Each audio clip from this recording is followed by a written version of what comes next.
Well, here's an email from Dan who writes us from Sacramento. He writes, it seems every time President Obama is counted out, he pulls through unemployment, the economy, Obamacare, gay marriage, and now even the TPP, that'd be the trade deal. Will he or won't he historically be one of the most successful American presidents? Jackie, what do you think?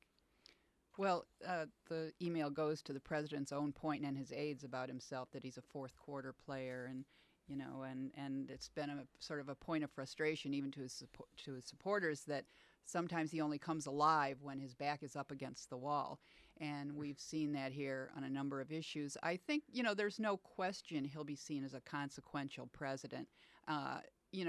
Those are judgments for historians to make. I mean, you only have to look at Harry Truman to see in his own time was not seen as much of a president and is now seen as quite a good, if not great one. But just for the ACA, just for the Affordable Care Act, that is going to be huge. But there's a lot that remains to be seen into how, bringing us back, not least, bringing us back from the recession and near depression.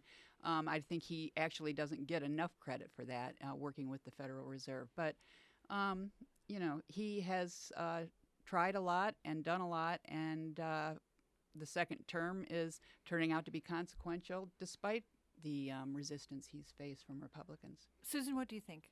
Well, I think Jackie's points are excellent, especially when it comes to sort of his domestic political record. I'm thinking back right now to Obama's second-term inauguration speech when we were all struck by, at the time, what was clear was a sort of pronounced left turn, a liberal Obama, somewhat unleashed, one who talked about rights, about history, about legacy in a way that we hadn't heard very much from first-term Obama. Many of those issues are now resonating and circling back. I was struck again. This has been such a crazy week. We haven't even talked about a lot of the very interesting things.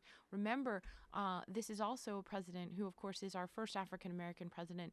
He has chosen in the last week to speak extraordinarily frankly about race in an interview in ways that over the last few months, we've seen him increasingly becoming more comfortable embracing that part of his identity, trying to lead, understanding that the wounds of both inequality, class inequality, and racial inequality are still fueling a lot of unfinished business here in the United States. And I think that is something that is sort of not quantifiable in the same way that a trade deal is, in the same way that, remember what's happening today, which is that John Kerry is flying back to Vienna to embark on the final round of what could be a historic deal with Iran over its nuclear program and consequent lifting of sanctions. So, the game isn't over. It's in the fourth quarter. But I'm struck by the fact that, Obama is pretty consciously playing right now for that place in the history books.